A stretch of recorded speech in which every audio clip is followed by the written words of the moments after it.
Okay, I am waiting for confirmation. কেউ যদি একটু কনফার্ম করতাম আমার অডিও ঠিক মতো শোনা যাচ্ছে কিনা।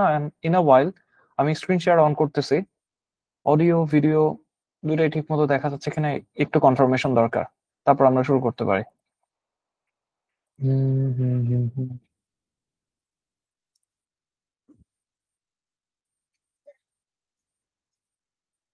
I think the screen share is live. Anyone or text will work. আচ্ছা, loud and clear, okay fine, ঠিক আছে।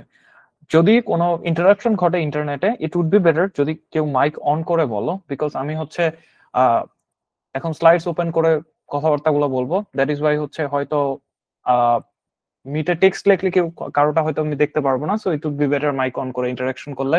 এবং আমি এক্সপেক্ট করবো থ্রু আউট দিস সেশন যাতে এটা ইন্টারাক্টিভ হয়। দ্যাট ইজ ওয়াই আমি অফেন টাইম হয়তো কোয়েশ্চেন আস্ক করবো, এবং তোমাদের কোয়েশ্চেন থাকতে পারে, সেগুলো নিয়েও আমি ডিসকাস করতে অনেক বেশি interested. So yeah, let's start. আচ্ছা, সো আজকের সেশনটা necessarily is about weigh in. এবং আমি ঠিক জানি না তোমরা এপি ডিবেট অথবা বিপি ডিবেট কোন টাইপের ডিবেটের সাথে বেশি ফ্যামিলিয়ার। ওয়ে ইন খুবই গুরুত্বপূর্ণ ইনসোফার দুই টাইপের ডিবেটের ক্ষেত্রেই। সো আজকে আমরা শিখবো এই ওয়ে ইন করার থ্রুতে কিভাবে আমরা একটা জেনেরিক ডিবেটকে ডিবেট উইনিং বানাইতে পারি ইভেনচুয়ালি যে কোনো একটা সাইডে আমরা যখন ডিবেট করতেছি। এবং ওয়ে ইন করা আসলে কার দায়িত্ব, কিভাবে করে, এভরি সিঙ্গেল থিং আমরা সবকিছু জানবো। রাইট? সো পুরো সেশন করার পর ওয়েইন কি সেটা সম্পর্কে তো জানবো, ডিবেটের সাথে কেমন রিলেভেন্ট এটাও জানবো, এবং ওয়েইনের অনেকগুলো টেকনিক আছে, প্রত্যেকটা জিনিস সম্পর্কে ডিসকাস করব। এন্ড নেসেসারিলি যখন আমরা এই ওয়েইন টেকনিক গুলো অ্যাপ্লাই করব, করার পর একটা জাজ এই ডিবেটটাকে কিভাবে দেখে, এবং নিজেরা যখন একটা জাজ প্যানেলের মধ্যে ডিসকাশন হয়, দ্যাট ইজ একজন তো চেয়ার থাকে আর 4-5 জন প্যানেলিস্ট থাকে, তো তারা যখন নিজেরা ডিসকাস করে যে এই ডিবেটটাকে আমাদের কিভাবে জাজ করা উচিত, তখন তাদের এই ডিসকাশন গুলা কিভাবে তারা করে, সেখানে ওয়েইনটা কিভাবে প্রায়োরিটি পায়, এই সব কিছুই আমরা আসলে আজকের সেশন করার পর জানতে পারবো। Okay, so what is actually weigh in? Necessarily আমরা কম বেশি সবাই জানি, ধরো গভর্নমেন্ট অপোজিশন, সরকারি দল বিরোধী দল দুইটা টিম ডিবেট যখন করে, অনেক টিমই দেখা যায়, অনেক ক্ষেত্রে টেন্ডেন্সি এরকম থাকে যে আমি ডিবেটে 3, 4, 5, 6টা আর্গুমেন্ট প্রেজেন্ট করে ডিবেটটা জিতবো। ইটস নট ট্রু যে যত বেশি সংখ্যক তুমি আর্গুমেন্ট দিতে পারবা তত বেশি তোমার ডিবেট উইনিং পসিবিলিটিস বাড়ে। ইট ইজ ট্রু যে আমি যদি একটা কিংবা দুইটা আর্গুমেন্টও প্রেজেন্ট করতে পারি which are the most important, তাহলে আমি ডিবেটটা জিততে পারি। So in a debate most argument দিলেই আসলে তুমি মানে বেশি সংখ্যক কোয়ান্টিটি পেলে আর্গুমেন্ট দিলেই তোমার ডিবেট উইন করবা এরকমটা ট্রু না। সো ইম্পর্টেন্ট আর্গুমেন্ট মেক করা লাগবে। সো সবই বুঝলাম, সো ইম্পর্টেন্ট আর্গুমেন্ট কোনটা আমি কিভাবে বুঝবো? সো অফেন টাইম দেখা যায় বোথ সাইড যখন দুইটা ক্লেম করে যে আমি একটা আর্গুমেন্ট আপনার সামনে প্রেজেন্ট করতেছি ফ্রম গভর্নমেন্ট টিম, এবং at the same time opposition team is trying to present another argument. So as a জাজ আমি কিভাবে এটা ডিসাইড করব যে দুইটা আর্গুমেন্টই যদি সত্যি কথা হয় তাহলে কোন আর্গুমেন্টটা আমার মোর ক্রেডিট করা উচিত, কিংবা কোন আর্গুমেন্টটা বেসিসে কোনো একটা টিমকে আমি ডিবেটটা জিতাবো। Okay, so in that case weigh in অথবা ওয়ে ইন অ্যারাইভস। এক্ষেত্রে ইটস ওয়ে ইন হচ্ছে সেই প্রসেসটা যেটা থ্রুতে আমরা এই আর্গুমেন্ট টু আর্গুমেন্ট কম্প্যারিজনটা করতে পারবো, যে which actually matters more in debate. Okay, so in সোফার ওয়ে ইন এর মানে এটাই যে আমরা এই ডিবেটে কোন আর্গুমেন্টটা সব থেকে বেশি ম্যাটার করে সেটা আমরা খুঁজে বের করার চেষ্টা করব।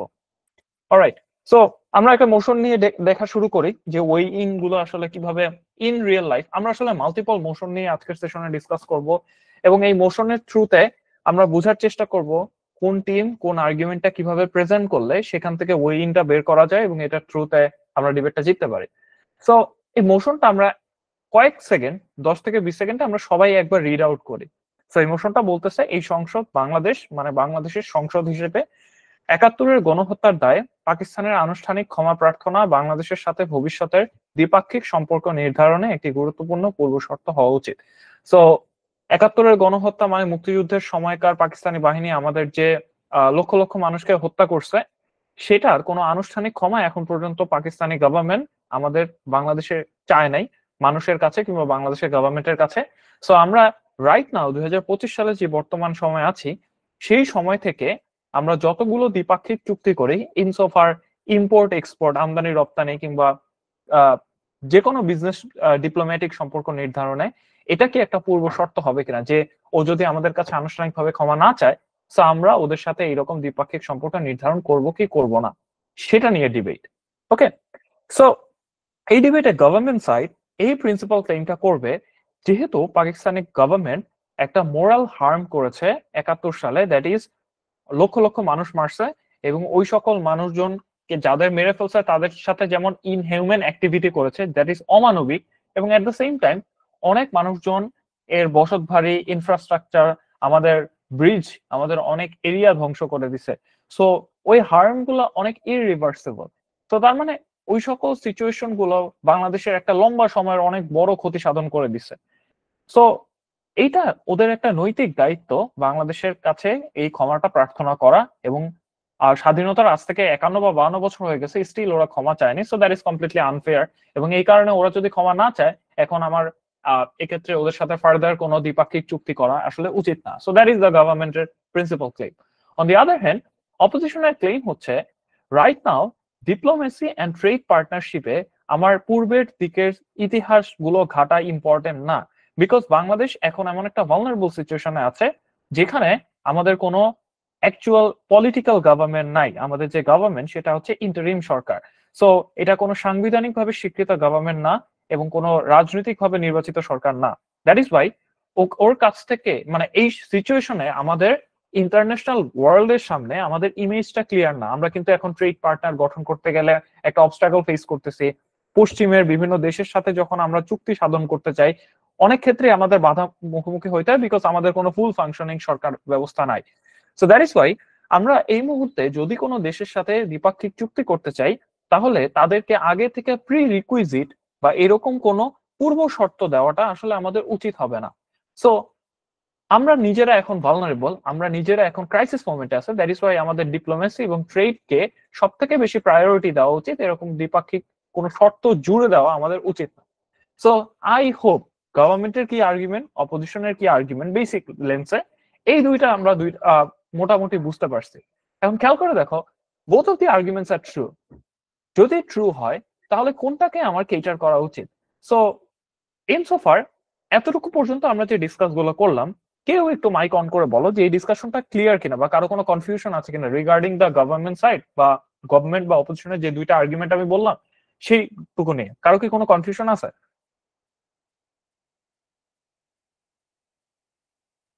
এনিওয়ান? আচ্ছা, হোপফুলি ইট ইজ ক্লিয়ার। যদি কনফিউশন না থাকে, সো লেটস সে আমি তোমাদেরকে বলতেছি এই প্রিন্সিপাল ক্লেম এটা যেমন সত্যি ডিপ্লোম্যাটিক ক্লেম, এটাও সত্যি। নাও কম্প্যারিজনটা আমি কিভাবে করব যদি দুইটা আর্গুমেন্টই সত্যি হয়? আমি তোমাকে বললাম কথার কথা, তুমি অপোজিশন থেকে এই প্রিন্সিপালটার এগেনস্টে ইম্পর্টেন্সটা ওয়ে করে দেখাও যে কেন তোমার ডিপ্লোমেসিটাই মোর ইম্পর্টেন্ট।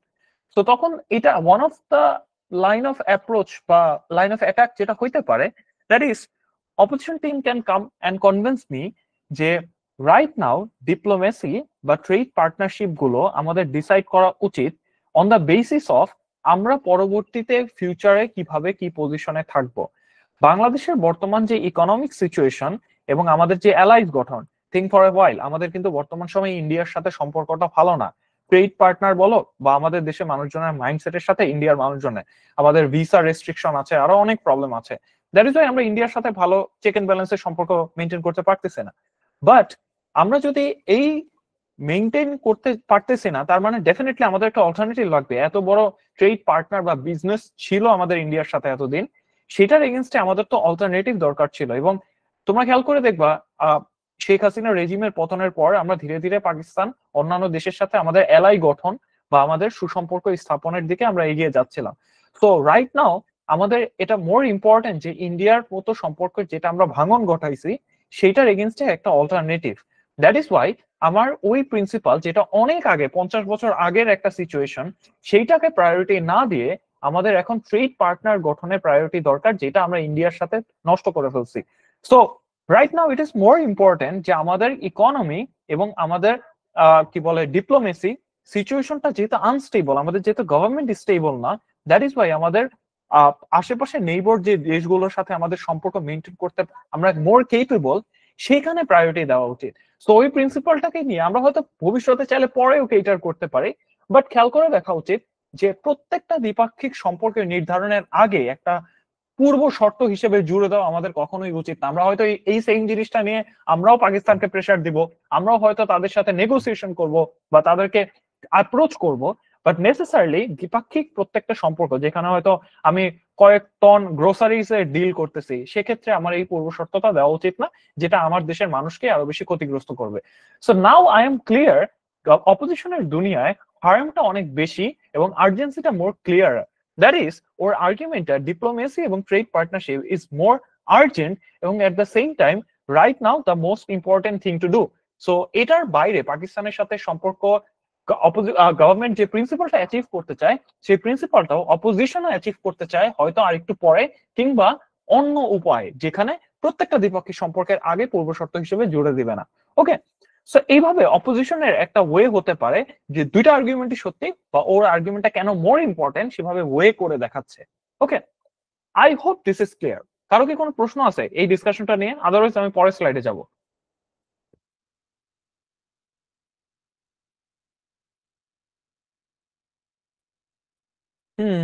হোপফুলি কারো কোনো প্রশ্ন নাই। That's right.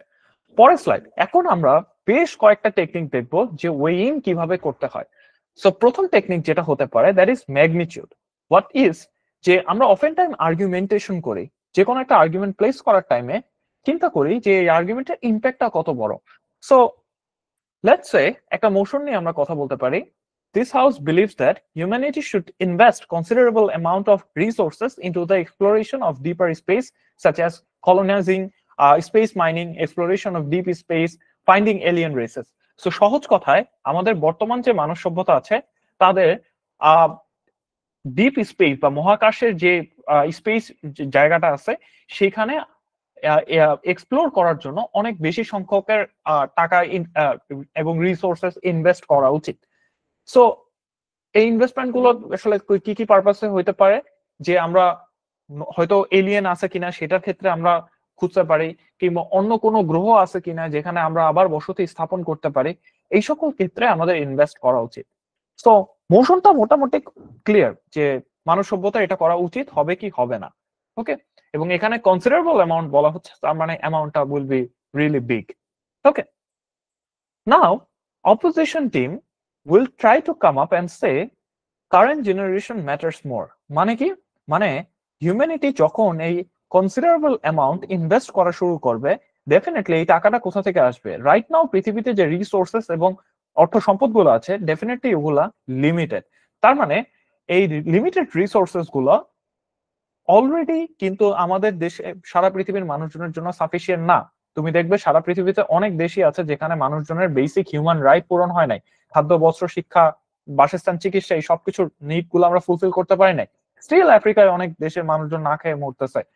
সো আমি যদি স্টিল বর্তমান সময়ে পৃথিবীর এই সকল লিমিটেড রিসোর্স থেকে টাকা পয়সা কাট করে আমি কি বলে স্পেস এক্সপ্লোরেশনের দিকে ইনভেস্ট করি, তার মানে আমার কারেন্ট জেনারেশন যারা অলরেডি সাফার করতেছে তারা আরো বেশি পরিমাণে সাফার করবে। অনেক মানুষই আছে যারা পভার্টি লাইনের নিচে এখন বসবাস করতেছে। সো কারেন্ট জেনারেশনকে আমার প্রোটেক্ট করা more and more important. That is why আমার কারেন্ট জেনারেশন যাতে সাফার না করে, বিকজ আমি যদি ওদের জন্য কনসিডারেবল অ্যামাউন্ট ইনভেস্ট করতে চাই, আমি কারেন্ট জেনারেশনকে নিয়ে কাজ করতে পারবো না, এখানে অ্যামাউন্ট শর্ট পড়বে। ওকে, সো অপোজিশনের আর্গুমেন্ট মোটামুটি এইটুকু বুঝতেছি। তাহলে গভর্নমেন্ট কি প্রমাণ করতে চাইতেছে? গভর্নমেন্ট হয়তো বলতেছে যে ফিউচার জেনারেশন ম্যাটার্স মোর, সাচ অ্যাজ আমি বর্তমান সময় পৃথিবীতে লিমিটেড রিসোর্সেস আছে যেটা আমি আগ্রহী করি। দ্যাট ইজ টু সে পৃথিবীতে যে প্রাকৃতিক সম্পদগুলো আছে, জ্বালানি তেল, জ্বালানি খনিজ সম্পদ, যেটার উপর বেসিস করে শিল্প কারখানা এবং পেট্রোলিয়াম এভরি সিঙ্গেল থিং চলতেছে, সে সবকিছু খুবই লিমিটেড। ধরা যায় হয়তো আগামী 40-50 বছরের মধ্যে শেষ হয়ে যাবে, এবং at the same time global warming effect আছে, যেখানে পৃথিবীর উত্তর মেরুর বরফ গলতেছে, সমুদ্রের তীরের উচ্চতা বাড়তেছে, এবং অফেন টাইম দেখা যাচ্ছে পৃথিবী ধ্বংস হয়ে যাবে, এটাও 50 বছরের মধ্যে, দ্যাট ইজ ট্রু। সো এই জেনারেশন হয়তো আর 50 বছরের বেশি বাঁচবে না। That is why global warming যেহেতু certain, we should more care about our future generation. যে আমরা যে এখন বেঁচে আছি, আমাদের উচিত এই স্পেস এক্সপ্লোর করে হয়তো আমরা এনাদার কোনো প্ল্যানেট পাবো, বা সেখানে হয়তো আমরা আমাদের বসতি স্থাপন করতে পারবো, যেখানে ফিউচার জেনারেশনকে আমরা more and more take care করতে পারবো, আমাদের মানব সভ্যতার পাইপলাইনটাকে আমরা বাঁচায় রাখতে পারবো। সো দুইটা আর্গুমেন্টই আমরা ক্লিয়ার, অপোজিশন কারেন্ট জেনারেশনকে প্রায়োরিটাইজ করতেছে, গভর্নমেন্ট ফিউচার জেনারেশনকে প্রায়োরিটাইজ করতেছে। এখন আমি চাই যে গভর্নমেন্ট সাইড থেকে এই ফিউচার জেনারেশনকে যে প্রায়োরিটাইজ করব সেটা এই ম্যাগনিটিউড দিয়ে ওয়ে করতে, যে কেন ফিউচার জেনারেশনকে কেটার করাটা মোর এন্ড মোর ইম্পর্টেন্ট। এবং I would like to say এই ডিবেটটা ইউটিউবে অ্যাভেলেবেল আছে, এটা খুব ফেমাস একটা ডিবেট, এবং তোমরা চাইলে ওই ডিবেটটা দেখতে পারো, এবং ওইখানে ওয়ান অফ দ্য ফেমাস ডিবেটার্স গুলো ডিবেট করছে, সো তোমরা ওই ডিবেটটা দেখলে ওরা অনেক কিছু শিখতে পারবে, অনেক আর্গুমেন্টেশনের আইডিয়াস মাথায় আসবে। বাট নেসেসারিলি আমি যদি এখন এখানে এই জিনিসটা ওয়ে করতে চাই কেন ফিউচার জেনারেশনকে মোর এন্ড মোর কেটার করা লাগবে, কয়েকটা কারণ। প্রথম কারণ যেটা, সেটা হচ্ছে আমরা এখানে একটা প্রিন্সিপাল ক্লেম আছে। প্রিন্সিপাল ক্লেমটা এরকম, রাইট নাও আমরা যে মানুষগুলো বর্তমানে পভার্টি লাইনের উপরে বসবাস করতেছে, যাদের সাফিসিয়েন্ট ইনকাম আছে, টাকা পয়সা আছে, বা যারা একটু ভালো লাইফ লিড করতেছে, তাদের প্রত্যেকটা এই লাইফ লিডিং এর পিছনে অবদান কাদের চিন্তা করে দেখো। অবভিয়াসলি আমাদের অ্যানসেস্টর কিংবা আমাদের প্রিভিয়াস জেনারেশনের। দ্যাট ইজ টু সে আমাদের বাবা মা হয়তো অনেক হার্ডওয়ার্ক করছে, সম্পদ অ্যাচিভ করছে, অথবা আমরা হয়তো তাদের হার্ডওয়ার্ক করার উপর মানে একটা লটারি অফ বার্থের কারণে তাদের ফ্যামিলিতে জন্মগ্রহণ করছি। তো তার মানে যেটা দেখা গেল, আমাদের পূর্বপুরুষদের হার্ডওয়ার্কের ফলাফল হিসেবে লাক্সারি কিংবা একটু বেটার লাইফস্টাইল আমরা বর্তমানে লিড করতে পারতেছি। দ্যাট ইজ ওয়াই আমাদের বর্তমান লাইফটা কিরকম হবে সেইটা was decided by our ancestor. তো আমাদের পূর্বপুরুষদের কাজের উপর বেসিসে আমরা বর্তমানে কিরকম লাইফ লিড করব সেইটা ডিফাইন্ড হয়েছে। That is Y right now আমাদের এই মোরাল বার্ডেনটা চলে আসে যে আমাদের পরবর্তী কাজের উপর ডিপেন্ড করবে আমাদের ফিউচার জেনারেশন, আমরা কিভাবে তাদেরকে রাখতে পারি, তাদেরকে কিভাবে ট্রিট করব। ওকে, এইটা একটা অ্যাটাক হইতে পারে, বা এটা একটা ওয়ে হইতে পারে যে কেন future generation more and more cater করা উচিত। বাট সেকেন্ড যেটা আমরা বলতে পারি, চিন্তা করে দেখো, কারেন্ট জেনারেশনকে আমরা নিউমেরিক্যালি গুনতে পারি, দ্যাট ইজ পৃথিবীর জনসংখ্যা বর্তমানে 700 billion million or what ever the number, মানে অনেক, তো আমরা তো গুনতে পারি স্টিল। বাট চিন্তা করো, ফিউচার জেনারেশনের সংখ্যা আমরা কেউ নিউমেরিক্যালি বলতে পারি না। That is future generation can be infinite. এবং যেহেতু সায়েন্টিস্ট এবং অন্য আদার সায়েন্টিফিক্যাল সোর্স থেকে আমরা এটা কনফার্ম করতে পারি যে ফিউচার জেনারেশনের সংখ্যা নিউমেরিক্যালি ইনফিনিটি হবে, সো তার মানে ফিউচার জেনারেশনের সংখ্যায় অনেক বেশি। দ্যাট ইজ ওয়াই ফিউচার জেনারেশনকে নিয়ে আমাদের মোর এন্ড মোর কেটার করা প্রয়োজন, বিকজ রাইট নাও এই জেনারেশন যদি ওয়ার্স্ট কেসে সাফার করেও, কারেন্ট জেনারেশন তাদের চেয়ে ফিউচার জেনারেশনের মানুষজন বা তাদের হিউম্যানিটি, তাদের মানব সভ্যতার পাইপলাইন, এই প্রত্যেকটা জিনিস অনেক বেশি ইম্পর্টেন্ট। সো আমি যদি ফিউচার জেনারেশনকে নিয়ে কেটার না করি, দেয়ার উইল বি চান্সেস যে আমার এই কারেন্ট জেনারেশন পৃথিবী থেকে হারায় যাবে, তখন মানব সভ্যতার এক্সিস্টেন্সে হারায় গেল। So that is not we really want, right? So আমাদের ফিউচার জেনারেশন নিয়ে কেটার করা অনেক অনেক বেশি important. So that is Y future generation কেন অনেক বেশি ম্যাটার করে রাদার দ্যান কারেন্ট জেনারেশন, এইটা গভর্নমেন্ট টিম ওয়ে করে দেখাইতে পারে। তো তুমি খেয়াল করে দেখবা, অন দি আদার হ্যান্ড অপোজিশনের কাছেও এরকম কোনো টুল থাকতে পারে। সো আমি এই যে এখানে যেটা বোঝানোর চেষ্টা করলাম, ম্যাগনিটিউড ইজ দুইটা টিমই দুইটা ক্লেম দাবি করতেছে, এবং এই দুইটা ক্লেম বা এই ইম্প্যাক্টটা কত বড় স্কেলে হইতে পারে সেটা ওয়ে যখন আমি করব, তখন এই আর্গুমেন্টের গুরুত্ব on a different level establish হয়। So that can be a one way of weighing in, that is the magnitude, যে how big is the impact. So ইম্প্যাক্টে বড় করে দেখানোর মাধ্যমে আমরা একভাবে ওয়ে ইন করতে পারি। সো এই ম্যাগনিটিউড নিয়ে কারো কি কোনো কোয়েশ্চেন আছে? আমি কয়েক সেকেন্ড ওয়েট করব, যদি কারো কোনো কোয়েশ্চেন না থাকে ফার্দার স্লাইডে যাব।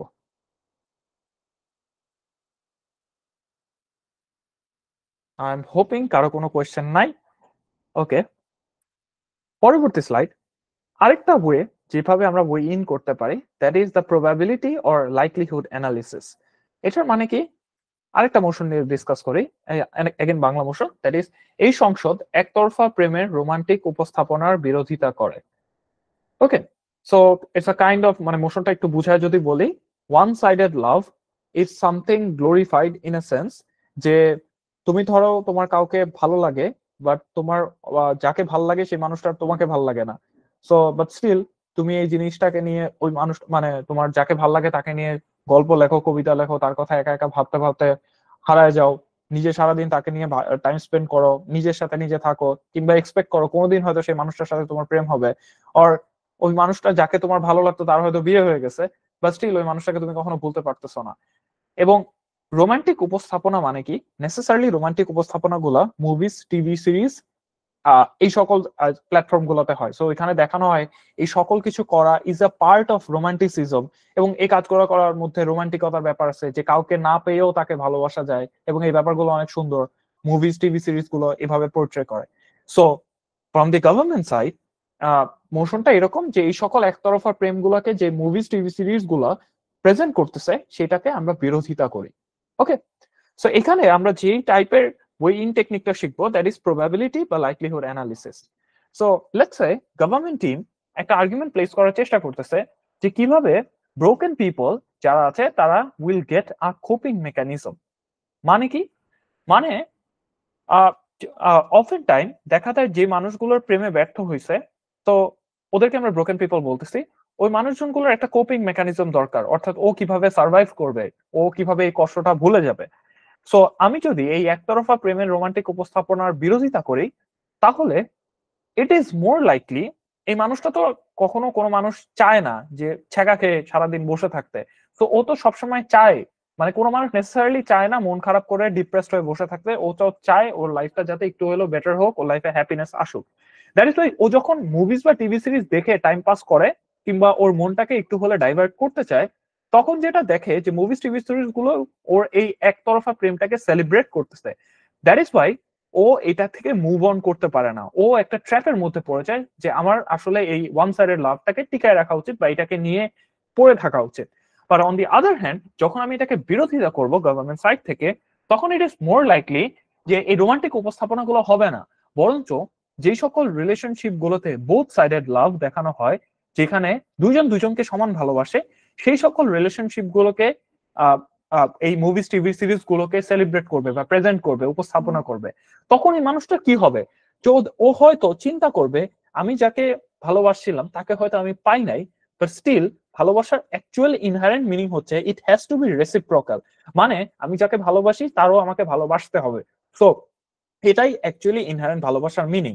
তো যখন মুভিজ, টিভি সিরিজ গুলোতে দেখবে প্রেমের পূর্ণতা মানে হচ্ছে দুইজন দুইজনকে ভালোবাসা, তখন ও হয়তো এটা বিশ্বাস করবে যে আমার যার সাথে ভালোবাসা এতদিন ছিল সেটা অ্যাকচুয়ালি প্রেম ছিল না, সেটা আমার জীবনে পূর্ণতা পায় নাই, বা সেটা হয়তো অ্যাবসোলুট রিলেশনশিপ ছিল না আমার জন্য, আমার হয়তো অ্যাবসোলুট প্রেম সামনে হয়তো আমি পাইলেও পাইতে পারি, কিংবা আমার জীবনে হয়তো অ্যাবসোলুট প্রেম এখন আসেই নাই।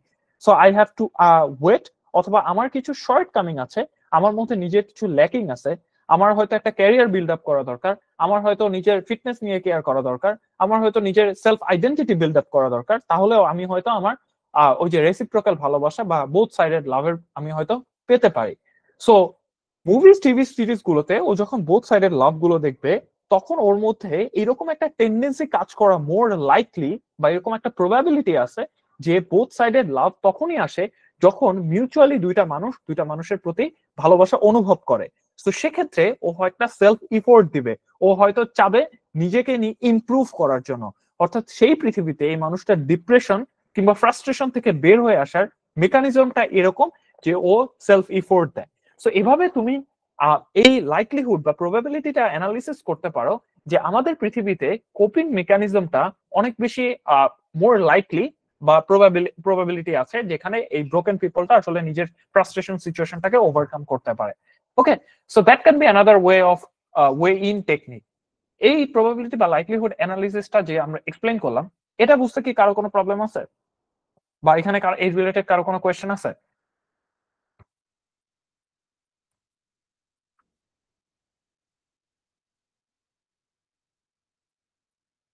হুম, আই এম হোপিং এখানে কারো কোনো কোয়েশ্চেন নাই। আমি পরবর্তী স্লাইডে চাই। অলরাইট, নেক্সট যেটা, সেটা হচ্ছে time frame, another way in technique. সেটা হচ্ছে অফেন টাইম আমরা এমন অনেক মোশন পাই যেখানে আমাদেরকে আর্গুমেন্ট প্রেজেন্ট করার টাইমে এটা দেখাইতে হয় যে আমরা শর্ট রানে কি অ্যাচিভ করতেছি এবং লং রানে কি অ্যাচিভ করতেছি। লেটস সে একটা motion, this house would militarily intervene in Sudan. হতেই পারে তোমরা এই সেশনটা যারা দেখতেছো বা ভবিষ্যতে দেখবা রেকর্ডিংটা, তারা সুদানে কি হচ্ছে এটা সম্পর্কে জানো না। আপাতত এইটুকু জেনে রাখো, সুদানে একটা গৃহযুদ্ধ হচ্ছে, এবং যেই গৃহযুদ্ধটা হচ্ছে দুইটা পার্টির মধ্যে, তারা দুজনেই ইলেজিটিমেট, এবং তারা কেউই সাংবিধানিক ভাবে নির্বাচিত না, কিংবা তারা কেউই সুসংগঠিত সরকার ব্যবস্থা গঠন করার মতো ক্যাপাসিটি নাই। সো মিলিটারিলি ইন্টারভিন করার মানে হচ্ছে গভর্নমেন্ট টিম হয়তো এমন কোন পলিসি অ্যাপ্লাই করতে চাচ্ছে যেখানে জাতিসংঘ থেকে তারা সৈন্য পাঠাবে এবং সেখানে গিয়ে তারা মিলিটারি পাঠিয়ে কিছু একটা অ্যাচিভ করতে চায়। সো থিঙ্ক ফর আ ওয়াইল, এই মিলিটারি ইন্টারভেনশন সুদানে যখন আমি করব, গভর্নমেন্টের একটা ওয়ান লাইন অফ অ্যাটাক বা ওয়ান লাইন অফ আর্গুমেন্টেশন এটা হতে পারে যে আমি এই মুহূর্তে সুদানে গিয়ে ইমিডিয়েটলি যেটা আমি করতে চাই, যেহেতু সেখানে গৃহযুদ্ধ চলতেছে, তার মানে সব থেকে বেশি খারাপ সিচুয়েশন হচ্ছে যারা এই গৃহযুদ্ধের কোনো পার্টিকে সাপোর্ট করে না তারা, অর্থাৎ ইনোসেন্ট সিভিলিয়ান। এই মানুষজনগুলা লিটারালি তারা লাইফ থ্রেটের মধ্যে আছে। দ্যাট ইজ, ও আসলে কোনো দিকে যাইতে পারতেছে না, দুইটা পার্টির মধ্যে মারামারি হইতেছে, আমার লাইফ রিস্কের মধ্যে আছে, যে কোনো দিন আমার বাড়িতে বোম পড়ে কিংবা গোলাগুলি হয়ে আমি মারা যেতে পারি। So the most vulnerable people হচ্ছে এই ইনোসেন্ট সিভিলিয়ানদের। সো গভর্নমেন্ট টিমের এই শর্ট রানে আর্গুমেন্টার ইম্পর্টেন্স হচ্ছে আমি যদি এই মুহূর্তে মিলিটারি ইন্টারভেনশন না করি, তাহলে ওইখানকার ইনোসেন্ট সিভিলিয়ানরা যারা মারা যাচ্ছে, যারা হয়তো কোনো প্রকার কোনো অপরাধ কর্মকাণ্ডের সাথে জড়িত না, বাট স্টিল তাদের লাইফ থ্রেটের মধ্যে আছে, তাদেরকে সেভ করাটা আমার সব থেকে বেশি ইম্পর্টেন্ট। এটা গেল ওর শর্ট রানে ও কি অ্যাচিভ করতে চায় মিলিটারি এই মুহূর্তে পাঠায় সেটা। But in the long run ও যেটা অ্যাচিভ করতে চায়, আমি মিলিটারি ইন্টারভেনশনের থ্রুতে ডেফিনেটলি ওইখানে জাতিসংঘের থ্রুতে যখন ব্লু হেলমেট পরা মিলিটারি যাবে, সেখানে যে দুই পার্টির মধ্যে গৃহযুদ্ধ বা মাল্টিপল পার্টির মধ্যে যে গৃহযুদ্ধ আমরা হচ্ছে, ইট ইজ মোর লাইকলি ওরা দুই পার্টির নেতাদেরকে পাঠাবে এই মিলিটারি নেতাদের সাথে একটা বৈঠক করার জন্য, একটা নেগোসিয়েশন করার জন্য, যেটার থ্রুতে দুই পার্টির কেউই নিশ্চয়ই চায় না এখানে ঝামেলা করতে লং টার্মের জন্য। বিকজ ওরা যে গৃহযুদ্ধটা করতেছে, ওরা তো নিজেরাও চায় না সারা জীবন মারামারি করতে, ওরা তো চায় একটা আলটিমেট সলিউশন। কেউ না কেউ তো ক্ষমতা দখল করতে চায়, রাষ্ট্র ব্যবস্থার হাল নিতে চায়। That is why it is more likely আমি যখন মিলিটারি ইন্টারভেনশন করব, তখন ওই দুই সরকার ব্যবস্থার সাথে একটা নেগোসিয়েশন বা আলোচনার থ্রুতে কোনো একটা পার্টির সাথে আমি হয়তো এমন কোনো ডিসকাশনের থ্রুতে এমন কোনো পর্যায়ে পৌঁছাতে পারি যেখানে আমি হয়তো ইলেকশন দিতে পারবো, যেটার থ্রুতে আমি হয়তো ডেমোক্রেসি বিল্ড আপ করতে পারবো লং রানে, এবং যেটার থ্রুতে এই যে গৃহযুদ্ধকালীন অবস্থা সেটার একটা লং টার্ম সলিউশন আমি অ্যাচিভ করতে পারবো। সো খেয়াল করে দেখো, আমি কিন্তু এই মোশনে গভর্নমেন্ট সাইড থেকে কোনো আর্গুমেন্ট প্রেজেন্ট করি নাই। আমি জাস্ট আর্গুমেন্ট গুলো যে প্রেজেন্ট করব সেইটার টাইম ফ্রেমটা আমি ডিফাইন করতেছি। দ্যাট ইজ, শর্ট রানে আমি কি অ্যাচিভ করতে চাই, লং রানে আমি কি অ্যাচিভ করতে চাই। এবং এই আর্গুমেন্টেশন গুলো মানে এরপর যখন তুমি আর্গুমেন্ট প্রেজেন্ট করবা, তখন তোমার এই আর্গুমেন্ট গুলো নেসেসারিলি উইল হেল্প করবে যে তোমার এই আর্গুমেন্ট গুলোর গুরুত্ব ডিফাইন করতে, যে শর্ট রানে তুমি কি অ্যাচিভ করতেছো আর লং রানে। সো অফেন টাইম দেখা যায় টিমস শর্ট রানে আর্গুমেন্ট গুলো প্রেজেন্ট করে, লং রানে করতে ভুলে যায় বা স্ট্র্যাটেজিক্যালি সেটা পিছিয়ে ফেলে, এতে করে তারা ডিবেটটা হারে। এবং দ্যাট ইজ ওয়াই আমি এই লিঙ্কটা অ্যাটাচ করছি, এটা ইউটিউবে আমারই করা একটা ডিবেটের ভিডিও লিঙ্ক আছে, ওই ডিবেটটা আমি হারছিলাম বিকজ আমি ওই ডিবেটটা শর্ট রানে জিততেছিলাম, বাট লং রানের ওই ইনটা আমি করি নাই। দ্যাট ইজ ওয়াই ওই ডিবেটটা আমি হারছিলাম। ওটা ইউটিউবে অ্যাভেলেবল আছে এবং ডেফিনেটলি ওটা বাংলা ডিবেট। তো তোমরা ওই ডিবেটটা দেখতে পারো, ওটা বেশ ভালো একটা ডিবেট ছিল। সো অফেন টাইম টিমস গুলো এই প্রসেসটা ভুলে যায় যে যে কোনো একটা ডিবেটে ওয়েইন করার টাইমে, often time in a policy debate অথবা ইকোনমিক ডিবেট গুলোতে এই শর্ট রান এবং লং রানে দুই ক্ষেত্রেই আর্গুমেন্টের গুরুত্ব ওয়েইন করতে তারা ল্যাক করে। So time frame is another way of tactic যেটা থ্রুতে আমরা ওয়েইন করতে পারি। তো টাইম ফ্রেম নিয়ে কারো কি কোনো কোয়েশ্চেন আছে? আমি কয়েক সেকেন্ড ওয়েট করবো ফর রেসপন্সের জন্য।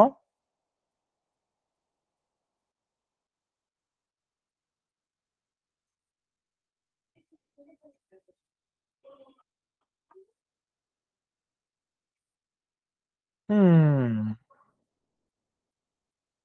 একটু ওয়াটার ব্রেক।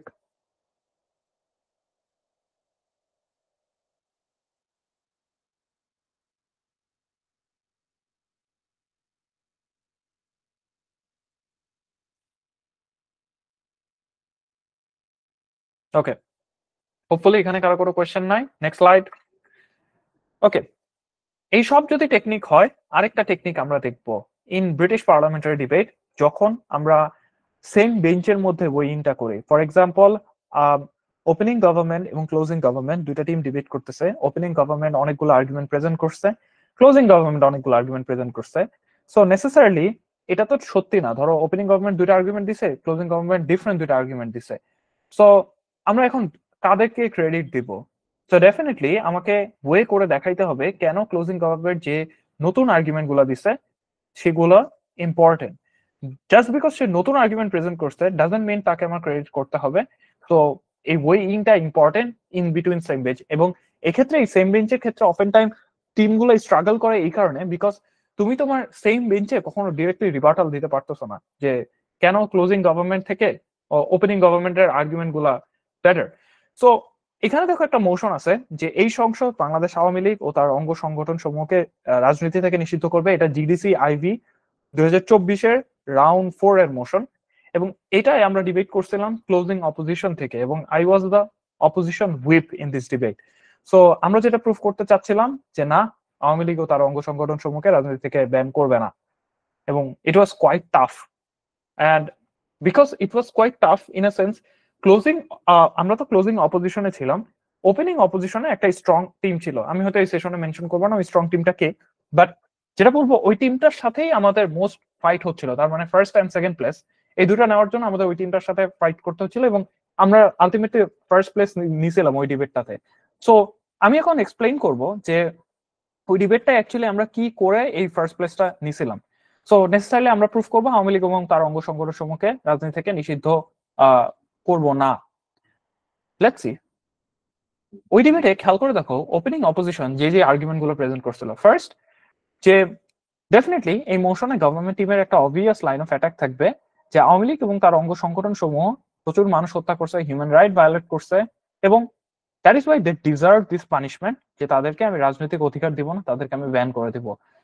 এক্ষেত্রে প্রথম যে ম্যাটেরিয়ালটা, they are not the only one, এটা খুব easy line of attack or stock argumentation from the opposition side, that is ইতিহাসে বাংলাদেশের রাজনৈতিক প্রেক্ষাপটে এই হিউম্যান রাইট ভায়োলেট করা কিংবা বাংলাদেশের অর্থ পাচার করা, রিজার্ভের অর্থ চুরি করা বা যতগুলা খারাপ কাজ আছে সেগুলো একমাত্র আওয়ামী লীগ সরকার যে করছে এরকম ট্রু না। বিএনপি জামাত সবারই এরকম অনেক হিস্ট্রি আছে। সো তার মানে কি এইটা যে আমি সবগুলো পলিটিক্যাল পার্টিকে ব্যান করে দেব? না। সো তার মানে as they are not just the only one যারা এই সকল হিউম্যান রাইট ভায়োলেট করছে, তার মানে তাদেরকে আমি এটার বেসিসে ব্যান করতে পারবো না। এখন হ্যাঁ, তোমরা এটা বলতে পারো যে আওয়ামী লীগ তো স্টুডেন্টদের বুকে গুলি চালাইছে, that can be a major harm, but on the other hand BNP এবং জামাতের এমন অনেক রেকর্ডও আছে এই হার্ম না করলেও অনেক সিভিয়ার হার্ম গুলো করছে, অনেক পলিটিক্যাল কেওস তৈরি করছে। মানে এই স্টুডেন্টদের বুকে গুলি না চালাইলেও কিংবা অনেক ক্ষেত্রে হয়তো চালাইলেও আরো অনেক মেজর মেজর ক্রাইমের ইতিহাস আছে। সো ক্রাইমের বেসিসে they are not just the only one যাদেরকে আমার পলিটিক্যাল পার্টি থেকে ব্যান করে দেওয়া উচিত। Okay, 2 number, justice and accountability. এটার মানে কি? এটার মানে হচ্ছে আমি যদি আওয়ামী লীগকে রাইট নাও ব্যান করে দেই, তার মানে যে সকল পলিটিক্যাল লিডাররা খারাপ বা যারা অ্যাকচুয়ালি অর্ডার দিয়ে স্টুডেন্টদের বুকে গুলি চালাইছে এবং খারাপ কাজগুলো করছে, তাদেরকে তো আমি পয়েন্ট আউট করে তাদেরকে এই শাস্তির আওতায় আনতে পারবো না। বিকজ যদি পলিটিক্যাল পার্টিটা ব্যান হয়ে যায়, দে আর মোর লাইকলি যে তারা আওয়ামী লীগের আশ্রয় থেকে সরে এসে বিএনপি বা অন্য কোনো পলিটিক্যাল পার্টির সাথে মিলে তারা আবার রাজনীতি রিকন্টিনিউ করবে। এটা কেন মোর লাইকলি? বিকজ আমরা দেখেছি যে আওয়ামী লীগ ব্যান করার পর বা আওয়ামী লীগ যখন, এখন তো কেউ আওয়ামী লীগ অফিসিয়ালি করতে পারে না প্র্যাকটিস, আমরা দেখছি অনেক পাতি মাস্তানরা কিংবা লোকাল রাজনৈতিক নেতারা বিএনপিতে শিফট করছে, জামাতে শিফট করছে। সো দ্যাট ইজ ওয়াই আমরা মনে করি তারা যে ক্রাইমটা করছে তাদেরকে জাস্টিস এবং কাপেবিলিটির আন্ডারে আনা উচিত। সো আমি যদি ব্যান করে দেই তাহলে তাদেরকে আইডেন্টিফাই করতে পারবো না, এবং ব্যান করার ফলে ফার্দার লেয়ারে এটাকে আমি শুনানি করতে পারবো না, এবং কালপেবল করাটা আমার জন্য আরো টাফ হয়ে যাবে। ইভেনচুয়ালি যদি আমি কালপেবল করি তাহলে যেটা হবে দেখো 3 নম্বরে, একটা গণতন্ত্রে বহুদলীয় গণতান্ত্রিক চর্চা প্র্যাকটিস হবে। এটা কিরকম? যদি আমি আওয়ামী লীগকে স্টিল ব্যান না করি, ধরো বাংলাদেশের একটা সাধারণ নাগরিক 2026 সালে ভোট দিতে গেছে, তার সামনে বিএনপি জামাত আওয়ামী লীগ আছে। সো তুমি আমি বা আমাদের মতো সাধারণ মানুষজন তারা অলরেডি জানি আওয়ামী লীগ একটা হেইনাস ক্রাইম করছে, দ্যাট ইজ ওয়াই তুমি আমি অ্যাক্টিভলি কিন্তু আওয়ামী লীগকে ভোট দিব না। এবং এটাই গণতন্ত্রের সুন্দরতম চর্চা, যে আমরা জানি যে ও খারাপ কাজ করছে, দ্যাট ইজ ওয়াই তাকে আমি ভোট দিব না, আমি হয়তো বিএনপি জামাত বা এনসিপি অন্য যে কাউকে ভোট দিলাম।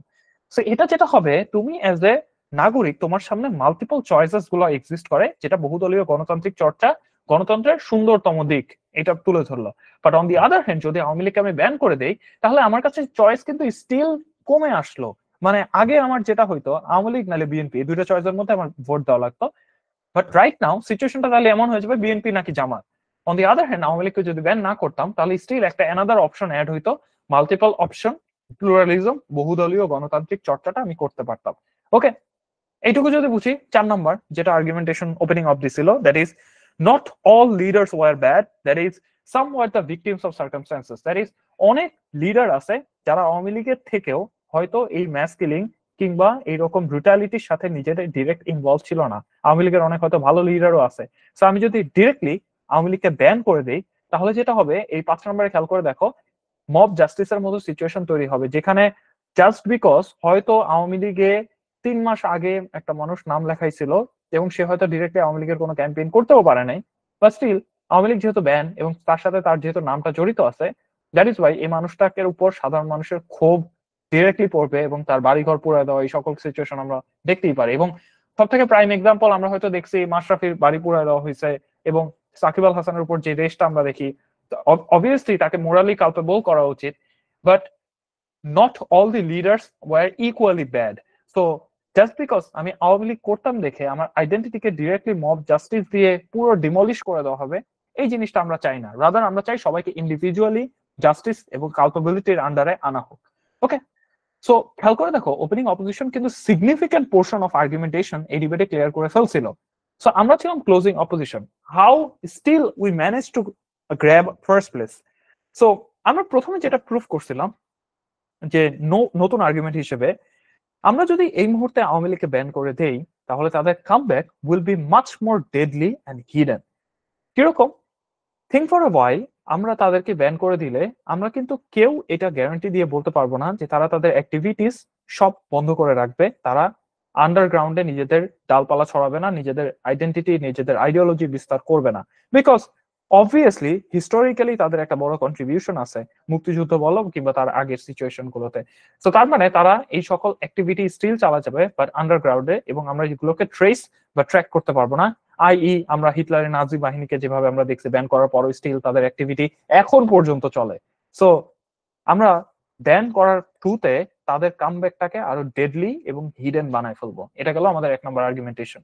সেকেন্ডলি, আমরা যেটা সিও থেকে বলছিলাম, that is it will be same as unfair that has been done earlier. Think for a while, 71-এর পর আমরা অনেক জামাতের বই কিংবা ওই যে মেজর ডালিমের বই টই এই সকল কিছু আমরা ব্যান করে দিয়েছিলাম আওয়ামী লীগ সরকার করতে, বিকজ আমরা চাইছিলাম হিস্টোরি গুলোকে ম্যানিপুলেট করতে। এবং বর্তমানে কিন্তু আমাদের এই ট্রেন্ডটা অলরেডি এস্টাবলিশ যে যেই সরকারি ক্ষমতায় আসে, সেই সরকার ক্ষমতায় এসে নিজের মতো করে হিস্টোরি গুলোকে ম্যানিপুলেট করার চেষ্টা করে যাতে তার নিজের গদিটা দীর্ঘদিন টিকায় রাখতে পারে। সো আমি যদি আবার এই সিচুয়েশনটা করি একটা শেখ হাসিনার ফ্যাসিবাদের পতনের পর, তার মানে I am creating a trend যেখানে এটা একটা রেগুলেটেড প্রেসিডেন্ট হবে, যেই পার্টি ক্ষমতায় আসবে তার কাছে এটা অভ্যাসে পরিণত হয়ে যাবে যে আমি এসে প্রিভিয়াস রেজিমে যারা ক্ষমতা ছিল তাদের সবকিছুকে ব্যান করে দিব, যাতে তারা ভবিষ্যতে আর মাথা তুলে দাঁড়াইতে না পারে। সো রাজনীতিতে এইরকম একটা প্রেসিডেন্ট সেট করতে আমরা চাই না। সো আই হোপ তোমরা এক্সপ্লিসিটলি এটা বুঝতে পারতেছো যে ওপেনিং অফ কি কি আর্গুমেন্ট দিছে আর সিও কি কি আর্গুমেন্ট দিছে। এখন তাহলে আমরা ডিবেটটা জিতলাম কেমনে, যে আমরা তো দুজনেই অনেকগুলো আর্গুমেন্ট দিলাম। নাও coming to the way in, আমরা সিও থেকে যে ওয়ে ইনটা করছিলাম, দ্যাট ইজ, চিন্তা করে দেখো এই ডিবেটটা নেসেসারিলি একটা পলিটিক্যাল পার্টির প্রতি কি করা হবে এবং তার অ্যাক্টিভিটি ফার্দার লেয়ারে কি হবে, ইট ইজ মোর ইম্পর্টেন্ট। সো যদি একটা political party to some এক্সটেন্ডে culpable হয়, এবং আমরা 4টা টিমই এগ্রি করতেছিলাম যে সে দোষ করছে এবং তার শাস্তি পাওয়া উচিত, সো যদি আমি তাকে তার অ্যাক্টিভিটি গুলো হিডেন ওয়েতে আন্ডারগ্রাউন্ডে বিস্তার করতে দেই, তাহলে ইট ইজ মোর লাইকলি তার কামব্যাকটা যে ভয়াবহ হয়ে যাবে এবং সেটার থ্রুতে হার্মটা হবে অনেক ম্যাসিভ। এই যে চিন্তা করে দেখো, একদম শুরুতে আমরা আজকে ওয়েইনের একটা টেকনিক দেখছি, দ্যাট ইজ ম্যাগনিটিউড, বা তার ইম্প্যাক্টটা বড় হয়ে যাবে। সো দ্যাট ইজ ওয়াই ওর কামব্যাকটা যদি হিডেন হয়, তাহলে দেয়ার ইজ মোর চান্সেস যে এইরকম ফ্যাসিজম আবার মাথাচাড়া দিয়ে উঠতে পারে, বিকজ ওকে আমরা সমূলে উৎপাট করি নাই, ওর রুট কজ থেকে আমরা ওকে বিনাশ করি নাই।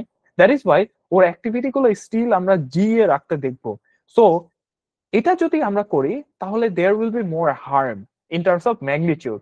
বাট সেকেন্ড, যদি আমি ওদেরকে এখন টিকায় রাখি, তাহলে ধীরে ধীরে তাদের সে সকল কালপেবল লিডারকে আমরা ধরে ধরে শাস্তির আওতায় আনতে পারবো, এবং হতে পারে আওয়ামী লীগকে আমরা রিফর্ম করতে পারবো, রিস্টাবলিশ করতে পারবো, যেটা গণতন্ত্র এবং রাজনৈতিক দল হিসেবে মোর রিফর্ম করতে হেল্প করবে। দ্যাট ইজ ওয়াই আমরা যে পূর্বে খারাপ সিচুয়েশন গুলো ফেস করে আসছি সেগুলোকে ওভারকাম করতে হেল্প করবে।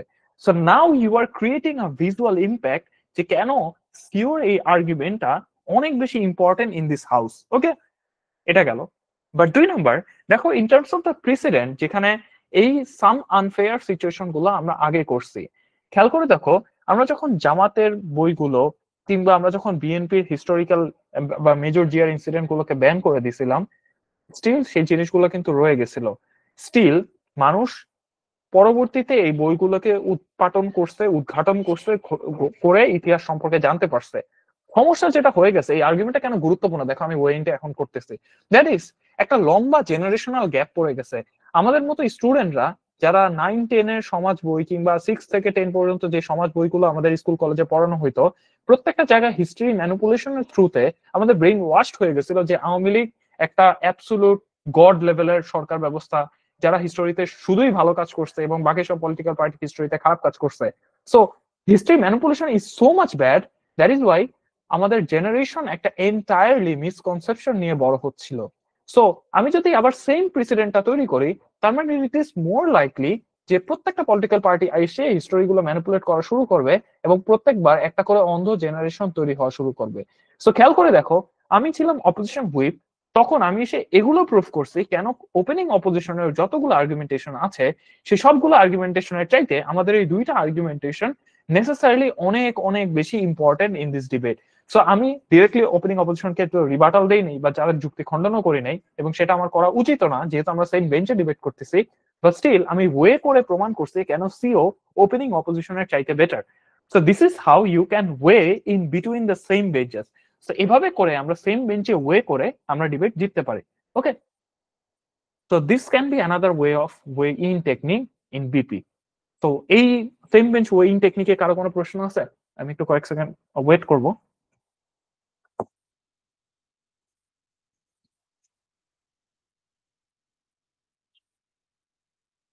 হোপফুলি কারো কোনো প্রশ্ন নাই। যদি কোনো প্রশ্ন না থাকে আমরা পরের স্লাইডে যাব। হুম, সো পরের স্লাইড, ওয়ে ইন করার বেস্ট টেকনিক কোনটা, মানে না বেস্ট টেকনিক না, বেস্ট টাইম কখন। প্রথম কথা হচ্ছে at the very beginning of the speech, prime minister the leader of opposition, it doesn't matter whether you are debating in a bp or in ap, তোমার একদম স্পিচের শুরুতে এই ওয়েইংটা করে দিতে পারলে খুবই খুবই খুবই ভালো হয়। এখন এটা আমি একটু পরে এক্সপ্লেইন করতেছি, বাট বাকি 2-3-4টা খেয়াল করে দেখো, এটা আমি অলরেডি অ্যানালিসিস করে ফেলছি যে একটা আর্গুমেন্ট যখন তুমি অ্যানালিসিস করতেছো, আর্গুমেন্টটা শেষ হওয়ার পর এটার ওয়েইংটা করে দাও, কিংবা তুমি যখন অপোজিশনের কোনো আর্গুমেন্ট ভাঙতেছো সেই রিবাটাল দেওয়ার পর তুমি বলে দাও। At the same time it is more important in the whip speeches, whether you are debating in BP or AP, whip স্পিচে যখন তুমি তোমার টিমকে ইন্ডিভিজুয়ালি উইন করাচ্ছ, সো তখন তুমি এটা এক্সপ্লিসিটলি মেনশন করে দাও কেন তোমার টিম অ্যালোন উইন করে, বিকজ তোমার টিমের argument was more important. So now coming to the important things, যে how you can actually weigh in from the very beginning. So PM বা এলও থেকে কিভাবে তুমি ওয়ে ইন করতে পারো, এই পেজটাতে আবার আসি। আমি সবাইকে একটু কয়েক সেকেন্ড টাইম দেবো এই মোশনটা একবার পড়ার জন্য। খেয়াল করে দেখো, এটা রিসেন্টলি সাস্ট ওপেন টুর্নামেন্টের প্রবাবলি রাউন্ড 2 এর মোশন। সো এখানে যেটা বলা হচ্ছে, হিস্ট্রি ফ্রম অ্যাবভ বিশ্লেষণ করতে করে মানে বুঝায় যে অভিজাত নেতা বা ক্ষমতাশীল প্রতিষ্ঠানের কাজ ও দৃষ্টিভঙ্গি যা প্রায়শই রাজনৈতিক ও সামরিক ঘটনাকে গুরুত্ব দেয়। On the other hand, history from below হচ্ছে এর বিপরীতে সাধারণ মানুষ, প্রান্তিক জনগোষ্ঠী এবং সামাজিক আন্দোলনের অভিজ্ঞতা, কর্মকাণ্ড ও দৃষ্টিভঙ্গির উপর গুরুত্ব দেয়। সো এই সংসদ সংঘাত পরবর্তী দেশগুলোতে হিস্ট্রি ফ্রম বিলো এর পরিবর্তে হিস্ট্রি ফ্রম অ্যাবভ শেখানোকে প্রাধান্য দিবে। So I was debating on this motion from opening opposition. So opening অপোজিশনের লিডার অফ অপোজিশন থেকে কিভাবে এই ডিবেটটা আমরা ওয়ে ইন করতে পারি। সো কোন সিচুয়েশনে ওয়ে ইন, অনেকগুলো ক্ষেত্রেই আমরা করতে পারি, বাট আমি এখানে এক্সপ্লিসিটলি যেটা উদাহরণ হিসেবে প্রেজেন্ট করতে চাই, দ্যাট ইজ এই মোশনে খেয়াল করে দেখো একটা কনফিউশন আছে। কনফিউশনটা হচ্ছে এই ডিবেটটা আমরা কোথায় করব, ফার্স্ট ওয়ার্ল্ডের দেশগুলোর ক্ষেত্রে নাকি সেকেন্ড বা থার্ড ওয়ার্ল্ডের দেশগুলোর ক্ষেত্রে। তখন আমি অপোজিশন থেকে এই ডিবেটটা ওয়েইং এভাবে করছিলাম যে এই ডিবেটটা more relevant in second or third world countries, এবং opening government, closing government, অথবা CO, all of the other teams may present your arguments about first world country, but ওই সকল আর্গুমেন্ট গুলা এই ডিবেটে সব থেকে ইম্পর্টেন্ট বা ভ্যালু অ্যাড করতে পারবে না, বিকজ যখন আমরা হিস্টোরি নিয়ে কথা বলি তখন একাডেমিক্স বইপত্রের থ্রুতে হিস্টোরি পড়াশোনার কালচারটা প্রথম বিশ্বে কম, বিকজ প্রথম বিশ্বের মানুষজনগুলো বা উন্নত বিশ্বের মানুষজনগুলো হিস্ট্রি জানার জন্য নন ফিকশনাল বইগুলোকে বেশি প্রাধান্য দেয় এবং তাদের ওই একাডেমিক বইগুলোর থ্রুতে হিস্টোরি শেখার টেন্ডেন্সিটা কম। But on the other hand second বা third world countries like Bangladesh, Nepal, Sri Lanka, এই সকল দেশগুলোতে হিস্ট্রি গুলো জানার জন্য আমার একাডেমিক্স বা টেক্সট বুককে বেশি প্রায়োরিটি দেওয়া হয়, বিকজ একটা হোল জেনারেশন যখন আমরা ধীরে ধীরে তৈরি করি সেক্ষেত্রে তারা তাদের ওই টেক্সট বুকের থ্রুতে কি হিস্ট্রি সম্পর্কে আইডিয়া রাখবে সেটা বেশি important. So that is Y second বা থার্ড ওয়ার্ল্ডে এই ডিবেটটা সব থেকে বেশি প্রায়োরিটি পাবে। সো এটা হচ্ছে one form of weigh in, যেটা থ্রুতে এক্সপ্লিসিটলি তুমি মেনশন করতে পারো কেন এই ডিবেটটা সেকেন্ড বা থার্ড ওয়ার্ল্ড কান্ট্রিতে হওয়া সব থেকে বেশি relevant and important. So this is how you can weigh your speech from the very beginning as a prime minister or leader of opposition. So এভাবে করে ওয়ে ইন করে আর্গুমেন্টেশন প্রেজেন্ট করলে শুরু থেকে তোমার আর্গুমেন্টের গুরুত্বগুলা বাকি তিনটা টিম অথবা তোমার অপোনেন্ট টিমের চাইতে অনেক বেশি হবে। আই হোপ কিভাবে প্রাইম মিনিস্টার বা লিডার অফ অপোজিশন থেকে ওয়ে ইন করা যায় এই টেকনিকটা সবার কাছে ক্লিয়ার। এটা রিলেটেড যদি কারো কোনো কোশ্চেন থাকে করতে পারো, এবং যদি পিএম বা এলও থেকে আমরা এই ওয়েইংটা করে দিতে পারি তাহলে পিএম বা এলও থেকে আমরা খুবই ভালো মার্ক পাইতে পারি। So best speaker easily grab করা পসিবল হয়। ওকে, সো অ্যাজিউমিং কারো এই স্লাইডে কোনো প্রশ্ন নাই, আমরা পরবর্তী স্লাইডে যাব। এটাই আমাদের লাস্ট স্লাইড। এন্ড এখানে হচ্ছে আমি একটা ডিরেক্টলি জাজের পার্সপেক্টিভ দেখাবো, যে জাজ যখন কোনো ডিবেট জাজ করতে বসে এবং সে তার প্যানেলিস্টের সাথে যখন ডিসকাস করে তখন এই আর্গুমেন্ট গুলোকে কিভাবে সে ওয়ে করে ইন বিটুইন প্যানেলিস্ট। এক্ষেত্রে খেয়াল করে একটা মোশন দিচ্ছে, this house would ban factory farming. Factory farming দিয়ে ইউজুয়ালি এখানে যেটা বোঝানো হচ্ছে দ্যাট ইজ আমরা মুরগির ফার্ম চিনি, গরুর ফার্ম চিনি, যেখানে হয়তো আমরা অনেক ক্ষেত্রে আর্টিফিশিয়াল ফুড খাওয়াই কিংবা আর্টিফিশিয়াল ইনজেকশনের থ্রুতে কিংবা অনেক ক্ষেত্রে স্টেরয়েড দিয়ে এই সকল প্রাণীগুলোর অনেক বড় সাইজে প্রোডাকশন করি যাতে আমরা বেশি বেশি মাংস উৎপাদন করতে পারি, বেশি বেশি দুধ উৎপাদন করতে পারি, যাতে আমরা ক্রমবর্ধমান জনশক্তির খাদ্যের চাহিদা বা তাদের মার্কেট ডিমান্ডটা ফুলফিল করতে পারি। ওকে, সো এই সকল ফ্যাক্টরি ফার্মিং গুলোকে দিস হাউস উড ব্যান, অর্থাৎ এগুলো নিষিদ্ধ করবে। সো মোশনটা এরকম। থিঙ্ক গভর্নমেন্ট টিম এইখানে যে আর্গুমেন্টেশন গুলো করতে পারে যে factory farming causes mass animal suffering. মানে কি, মানে হচ্ছে চিন্তা করো আজ থেকে 50-60 বছর আগে যদি তুমি মুরগির বা মুরগিগুলোকে তুমি দেখো বা কি ইনফ্যাক্ট দেশি মুরগিগুলো যদি দেখো, ওদের কিন্তু সাইজ এত বড় হয় না। তো it is unfair, unethical or it is very কি বলবো, মানে এটা টর্চার করা হয় রীতিমতো এই সকল অ্যানিমাল গুলাকে, বিকজ ওদেরকে যখন আমি ফার্মে প্রডিউস করি কোনো জায়গায় মুভ করতে দেই না, এবং অফেন টাইম ওদেরকে যে পরিমাণ ফিড খাওয়ানো হয় ওই ফিড খাওয়ার পর ওরা নড়াচড়াও করতে পারে না এবং ওরা নিজের মধ্যে নিজের পেইন ফিল করে।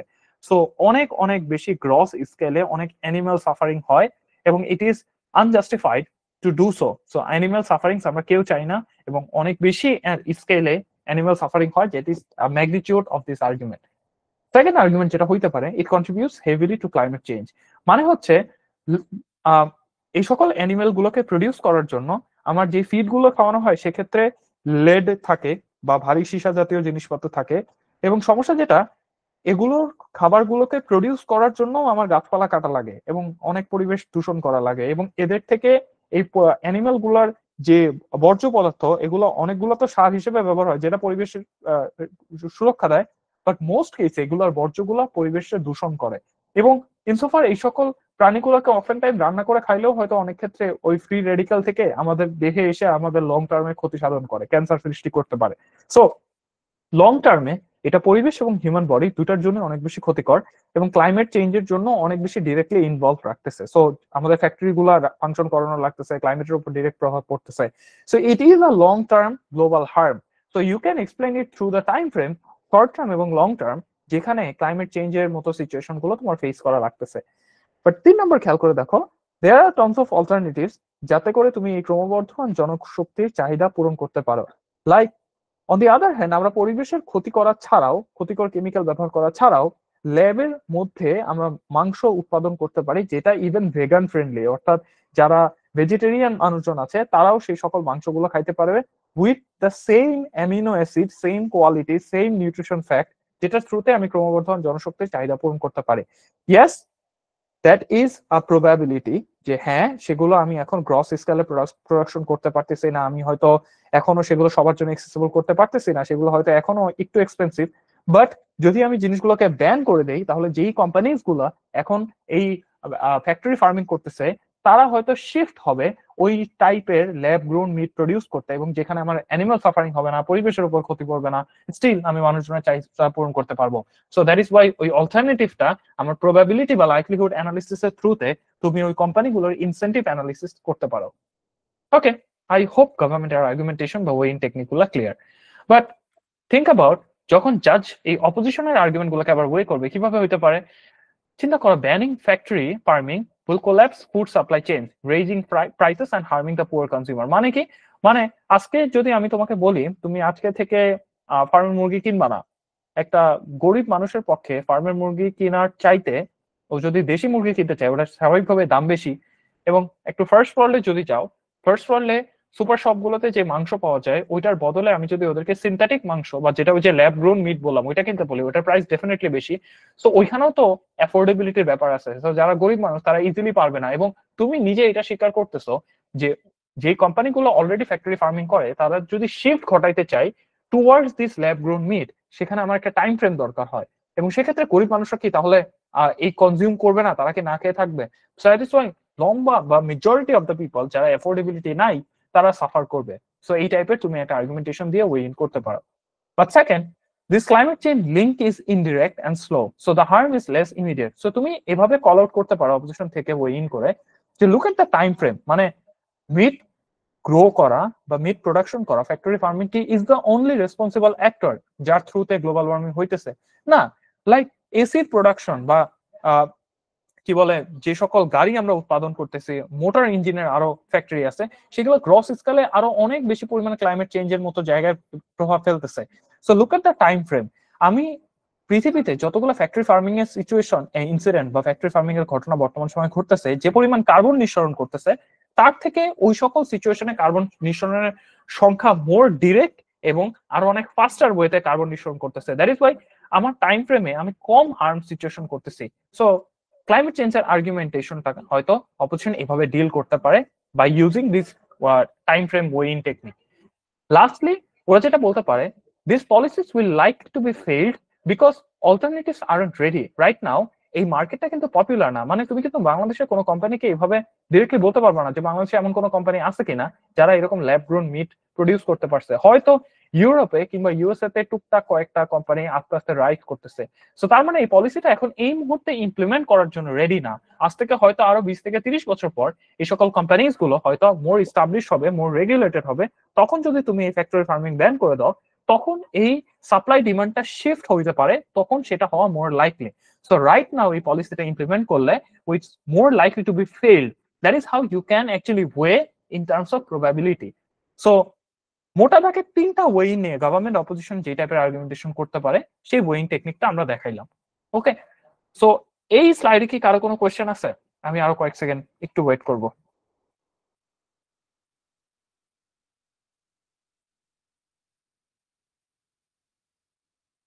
অ্যাজিউমিং কারো কোনো প্রশ্ন নাই, সো ফার আমরা এই সেশনের একবারে শেষ প্রান্তে চলে আসছি। সো আই হোপ এই ওয়ে ইন টেকনিক নিয়ে আমি যথেষ্ট সংখ্যক জিনিসপাতি ক্লিয়ার করার চেষ্টা করছি, এবং ফার্দার যদি কারো কোনো কোশ্চেন থাকে হয়তো আমাকে ইনবক্সে রিচ আউট করতে পারো।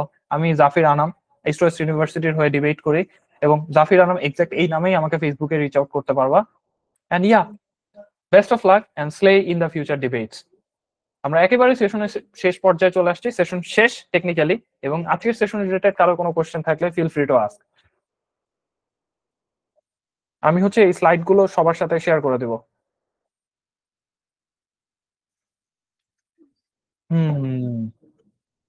আই এম হোপিং কারো কোনো কোশ্চেন নাই।